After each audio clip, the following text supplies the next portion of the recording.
આ બધાની વચ્ચે જે મતદાન પછીની જે વાત કરીએ તો જે ઘટના બની છે, જે ઝઘડિયાની ઘટના, જે લઈને તમારી સામે જે કેસ પણ થયા છે એવી વાત જાણવા મળી છે, એફઆઈઆર તમારી સામે 3 કરવામાં આવી છે, એ બાબતે શું કહેશો? જે સમગ્ર ઘટના શું હતી? કારણ કે તમારી પર જે આક્ષેપ છે કે તમે જે અંદર કૂદીને ગયા હતા જે કંપની છે ત્યાં, અને જે મામલો જે હતો તેની અંદર સમગ્ર ઘટના બાબતે સમાધાનની પ્રક્રિયા હતી, પરંતુ ત્યારબાદ તમારા ગયા પછી વાતાવરણ બગડ્યું છે, એ રીતના આક્ષેપો થઈ રહ્યા છે. શું કહેશો સમગ્ર બાબતે? શું કહેવું તમારું?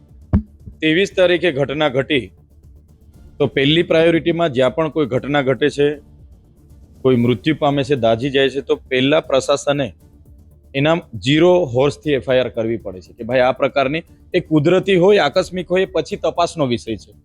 કોણ જવાબદાર છે, કોની ભૂલ થયેલી છે, તપાસનો વિષય. પણ પહેલી એફઆઈઆર તો થવી જોઈએ, પોલીસે કરી નથી. અમે 5 દિવસ પછી 27 તારીખે ત્યાં ગયા અને એમના પીડિત પરિવારોની સાથે વાટાઘાટો કરવા માટે ત્યાંના મેનેજમેન્ટને કીધું. 11:30 થી 1 વાગ્યા સુધી અમે ગેટ પર હતા.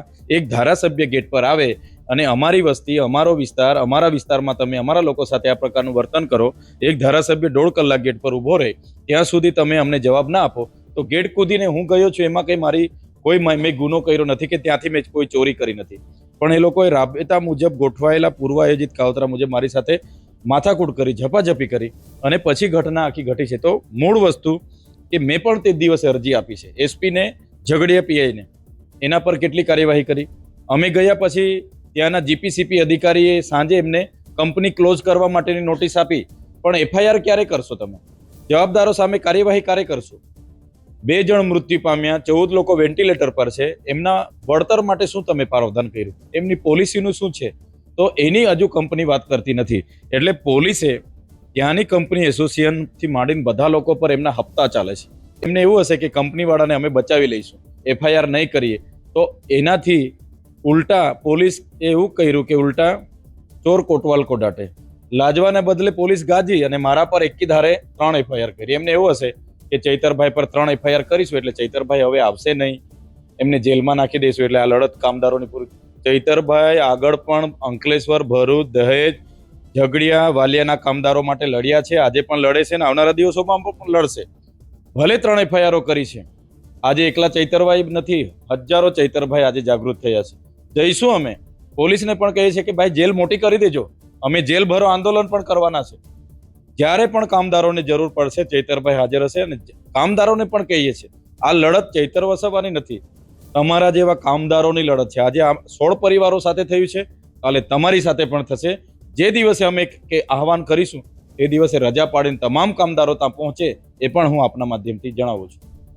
એને તારીખ તમે કઈ નક્કી કરી છે? કારણ કે તમે જે તે દિવસ વાત કરતા હતા તો કાર્યક્રમ કઈ યોજવાના છે, તો કઈ તારીખનો કઈ કાર્યક્રમ છે તમારો? હમણાં બીજા એક ભાઈ એક્સપાયર થઈ ગયા છે, એની દફન વિધિ ને બધું ચાલે છે, એની ડેડ બોડી અમારા પ્રમુખ સિટી માંડીને બધું. એટલે હજુ અમે, કેમ કે રોજે રોજ એકને એક મરે છે, હજુ 3 જણ વેન્ટિલેટર પર છે, અતિ સિરિયસ છે. એટલે એ દુઃખદ ઘટનાને લઈને હજુ અમે થોડી વેટ એન્ડ વોચ કરીએ છીએ. જ્યારે પણ પોલીસ મને બોલાવશે એ જ દિવસે અમે બધાને આહવાન કરીને ત્યાં જેલ ભરો કરીશું. મને મારા કપડાની તૈયારી સાથે હું જઈશ. એમણે મહિનો રાખવો હશે, 2 મહિના કે વર્ષ રાખવું હશે, હું જેલ બેઠીશ કામદારો માટે. હું એમની જેલોથી, એમની 3 એફઆઈઆરોથી ડરવાવાળો નથી. હું જેલમાં જવા માટે પણ કામદારો માટે તૈયાર છું. તો ચેતરભાઈ, આજે તમે ઝઘડિયાનો મુદ્દો, છેલ્લું આપણે એક સવાલ એ કરી લઈએ કે આ જે તમને જે તમારી જે જીત છે થઈ છે, એની પાછળ આ પણ એક કારણ છે કે તમે જ્યારે આ રીતે કોઈ પણ જગ્યાએ કોઈ ઘટના બનતી હોય છે ત્યારે ચેતર વસાહત જતા હોય છે, તો એ પણ કારણ છે. કારણ કે ઘણી જગ્યા એવી છે કે આમ આદમી પાર્ટીએ પ્રચાર એટલો બધો નથી કર્યો, પરંતુ ત્યાં આમ આદમી પાર્ટી જીતી છે, ઉમેદવારો પણ ત્યાં કોઈ ખાસ એટલા મજબૂત નતા, તો પણ એ જીત્યા છે. તો આ બી એક કારણ તમને લાગે છે? મેઇન કારણ એવું છે કે ભાજપ સામે આજે બોલવા વાળું કોઈ નથી. ભાજપ, કોંગ્રેસના કે બીજા કોઈ નેતા. તો ભાજપ સામે જે વ્યક્તિ લડે, જે લોકો માટે ઊભો રહી, જેલ જાય, એ જનતા હવે સારી રીતે જાણે છે. મારી સાથે જેલ કરી એ લોકોએ, 5નો ગ્લાસ મારી ઉમેદવાર એકદમ ભૂંડી રીતે હારી ગયા. ડેડિયાપાડામાં 11માંથી 11 બેઠકો આપણને મળી. તો મારી સાથે જે હેરાનગતિ કરી, મને જે ડેડિયાપાડામાં જવા નહીં દીધો, એનો બદલો આ જનતાએ લીધો છે ને. જનતા જાણે છે. તમે એક બાજુ ધારાસભ્યને એમના વિસ્તારથી બહાર કરો છો, પછી તમે વડાપ્રધાનને બોલાવો છો, નાયબ મુખ્યમંત્રી આવે છે, મંત્રીઓ આવે છે, તંત્રીઓ, બધા મારા ભાષણો ઠોકે છે. એટલે જનતાએ ઘમંડ, એમનો નશો, એમનો પૈસો, દારૂની રેલમછેલ બધું જ દૂર કરીને જનતાએ એક વિશ્વાસ પર મત આપ્યો છે કે ભાઈ 100નો સાથ 100નો વિકાસની વાત કરવા વાળી ભારતીય જનતા પાર્ટીના લોકોએ 100નો સાથ લીધો પણ વિકાસ પોતાનો કર્યો છે, જેની સામેનું આ મતદાન છે.